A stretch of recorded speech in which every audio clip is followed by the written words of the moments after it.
자, 박근혜 전 대통령 그동안에는 박근혜 전 대통령 하면 이 호위무사, 친박, 핵심, 뭐 8인방 등등의 많은 사람들이 주위를 둘러싸고 있었고 옹호를 했고 감쌌고 그랬었습니다. 근데 요즘에 그런 친박 의원들이 잘 안 보입니다. 당권이 이미 홍준표 대표에게 넘어가서 그랬을까요?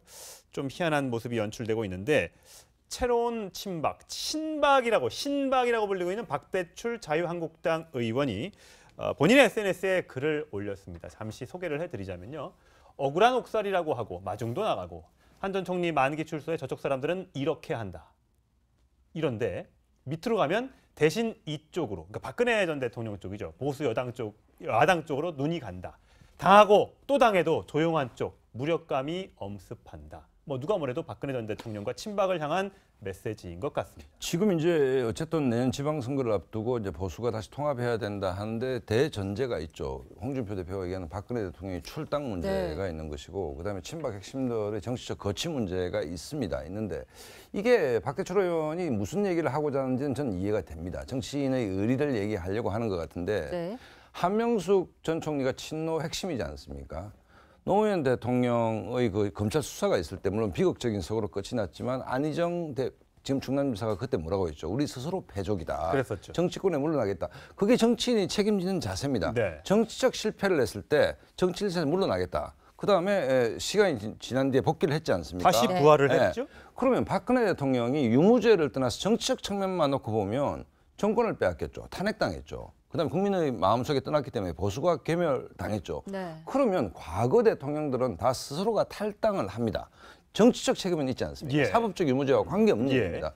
그런데 정치적 책임을 지는 모습을 보이지 않았을 뿐더러 현 홍준표 대표조차도 박근혜 대통령, 당에 막대한 피해를 준 박근혜 대통령의 출당 문제를 가지고 본인 스스로는 못 나가겠다는 얘기 아닙니까?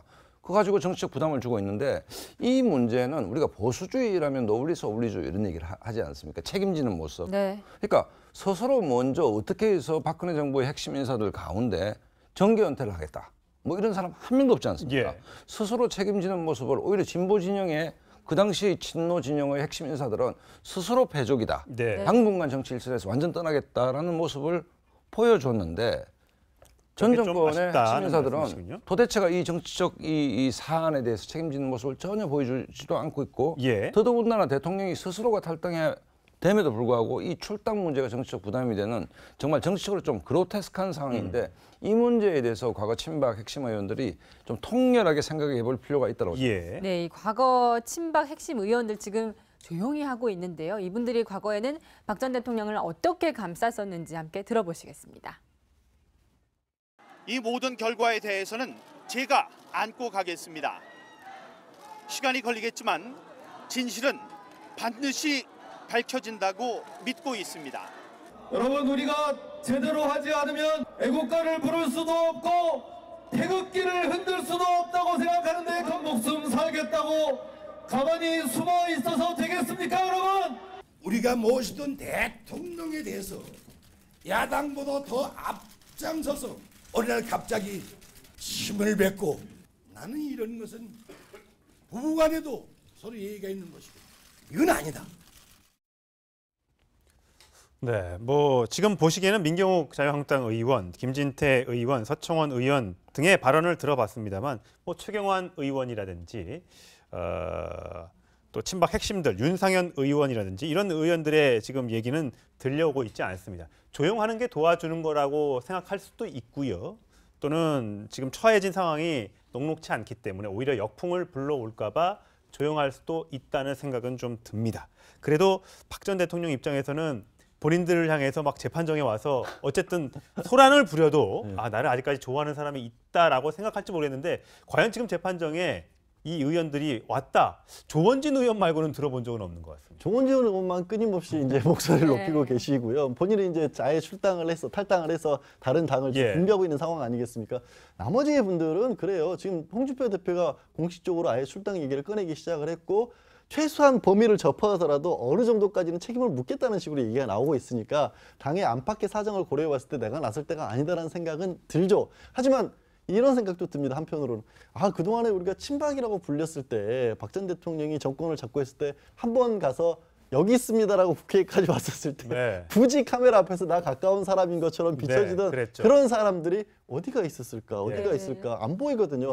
결국에는 지적하는 바와 같이 어떤 이념을 가지고 있었다든가 어떤 뭔가 정치적인 목표를 가지고 뭉쳤던 집단이 아니라 결국 박 전 대통령이 가진 영향력 하에서 그냥 이익만을 노렸던 사람들이 아닌가라는 생각을 할 수밖에 없는 거예요. 이제 흔히 하는 말로 끈 떨어졌으니까 우리는 모르겠다. 이런 모습을 같이 그 사람 곁에서 이익을 누렸던 사람들이 그런 모습을 보이니까 오히려 국민들은 더 실망하는 것 같습니다. 네, 조금 전 이 태극기 집회에서 얘기를 하는 김진태 의원 모습도 보셨는데 그런데 박지훈 변호사님. 이 태극기 집회에서 활동하신 분들 중에 좀 문제 발언을 하신 분들은 경찰의 수사 대상이 됐다고요. 지금 태극기 집회에서 뭐 계엄령을 선포해야 된다. 좀 군대야 일어나라. 뭐 촛불 집회가 한창이던 시절입니다. 그 상황, 그런 어떤 발언을 그런 했거나 구호를 했던 사람에 대해서 군인권센터가 행주치마 의병대라는 그것도 있고요. 센터가 뭐 간첩 대청소 뭐 이런 거 했던 군인권센터가 고발했으면 내란 선동 혐의로 고발했어요. 내란 선동? 아 쿠데타를 하라고 지금 부추겼다 이런 거죠. 그래서 지금 일단은 고발인 조사를 지금 한 상황이에요. 그러니까 이게 어떤 진짜 혐의가 있어서 검찰이나 경찰이 조사하는 건 아니라 고발을 당했으니까 피고발인 신분으로 일단 조사를 해야 되는 거죠. 글쎄 뭐 쿠데타를 촉구했다는 의미에서 내란 선동 뭐 글자 그대로 따지면 맞아 떨어질 가능성이 있지만 내란 의미가 뭐 저 정도가 아니고 일지방의 어떤 평온을 해야 할 정도로 아주 큰 게 돼야 되기 때문에 법적으로 성립하기 좀 어려울 것 같고 일단은 고발장이 접수가 됐기 때문에 고발인은 조사를 했고요. 앞으로 또 피고발인 저런 피켓을 했던 사람 하여튼 단체를 조사할 예정이라고 좀 알려져 있습니다.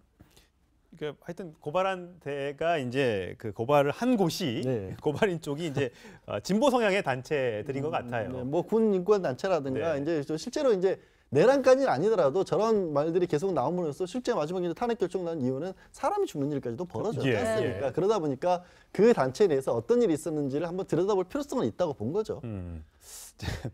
이게 뭐 박근혜 대통령의 재판이 진행 중이지만 곳곳에서 다른 이런 내용들의 재판이 다 진행 중이고 또 박사모 회장도 재판을 받고 있고 이게 사건이 언제 이게 좀 종결이 될지 작년 10월에 저희가 이 이슈투데이를 시작해서 10월 말부터 국정농단을 다뤄왔는데 아직까지도 갈 길이 멀어 보입니다. 2달 정도면 이제 벌써 1년인데 이걸 언제까지 계속해서 저희가 중계 방송해 드려야 하는지 참 걱정이 되고 지금 현재는 박근혜 전 대통령 뇌물죄가 아닌 블랙리스트 관련으로 재판을 받고 있다고 합니다. 그래서 조윤선 전 장관은 이미 집행유예로 이제 풀려났는데 검찰 쪽에서 재조사해야 된다, 재소환할 것이다라는 얘기가 지금 흘러나오고 있습니다. 근데 이제 블랙리스트가 아닌 화이트리스트, 이제 과거에는 이제 성향이 달라서 지원을 하지 않았던 그런 단체를 적은 블랙리스트가 있었다면은 이제 자신과 성향이 같기 때문에 특혜를 준 단체를 적은 화이트리스트 수사를 하겠다는 겁니다.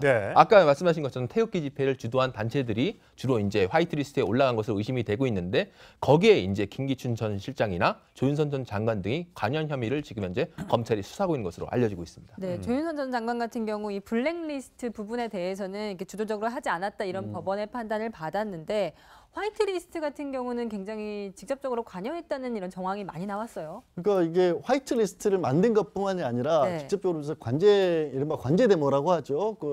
그쪽에 박 전 대통령을 지지하는 단체들이 어디에서 어떻게 시위를 했으면 좋겠다. 그리고 일각에서는 뭐 언론에서 일부 언론에서는 문구까지도 자세하게 봤다는 얘기까지 나오고 있을 정도 확인된 건 아닙니다만 그런 얘기도 있고 또 이게 그냥 그렇게 리스트를 만들었다고 범죄가 되는 건 아니고 대기업들 정경련을 통해서 그 관변 단체들의 지원금을 주도록 강요를 했다는 거예요. 이거는 블랙리스트와는 또 다른 차원, 일종의 동전의 양면 같지만 다른 차원에서 적극적으로 개입했다는 혐의를 받고 있어서 블랙리스트는 말씀하신 것처럼 조윤선 전 장관이 들어가기 전에 시작돼서 본인은 과제하지 않았다는 식으로 약간 비껴간 측면이 있다면 화이트리스트에서는 좀 더 적극적인 역할을 한 걸로 지금 알려져 있어서 과연 기소와 재판이 어떻게 될지 귀추가 주목됩니다. 만약에 다시 화이트리스트로 이제 검찰 재선을 했단 말이죠. 근데 이거에 대한 또 증거 인멸의 우려가 있다 등등으로 구속영장을 다시 재청구하고 구속영장이 발부될 가능성이 있어요. 이미 블랙리스트 관련해서는 집행유예형이 나온 거잖아요. 별건입니다. 별건이기 때문에 충분히 가능성이 있고 가장 중요했던 부분이 무죄 받았던 부분이 쉽게 말하면 투명 인간이었다는 거예요. 중간에서 뭐 아무것도 안 했다, 몰랐다. 가만히 있었기 지시 받고 그냥 자기 지나서 밑에 갔고. 근데 지금 발견된 어떤 증거들은 공모의 가능성을 보고 있는 거거든요. 김기춘 전 실장하고 조윤선 전 장관하고 둘이 짜고 공모했다라는 증거라 그러면 만약 지금 상황이라면 구속영장을 청구할 가능성도 배제할 수는 없다 이렇게 볼 수 있습니다. 지금 언론에 잘 안 나오지만 그 당시 정무비서관이었던 신동철 비서관이 블랙리스트로 유죄를 받았습니다. 그렇죠. 그래서 예. 그다음에 다시 지금 화이트리스트 사건으로 재조사를 받고 있는데 이 화이트리스트 사건의 핵심은 양질 변호사 말씀하셨듯이 리스트를 만드는 데서 그치는 것이 아니라 정경련을 통해서 압력을 넣어서 지원을 하게끔 만들었다는 것이기 때문에 아마 그 신동철 비서관도 최근 면회 갔다 온 분 얘기 들으니까 이 문제에 대해서 굉장히 지금 고민이 많다. 네. 뭐 이런 얘기를 하고 있는 것 같은데 네. 어쨌든 조윤선 전 장관에 대한 재수사도 좀 불가피해지는 게 아닌가 이런 생각이 듭니다. 네, 조 전 장관은 이제 집에서 잠깐 휴식을 취하고 있을 텐데 또 이런 얘기가 들으면 또 오싹해지지 않을까 싶습니다.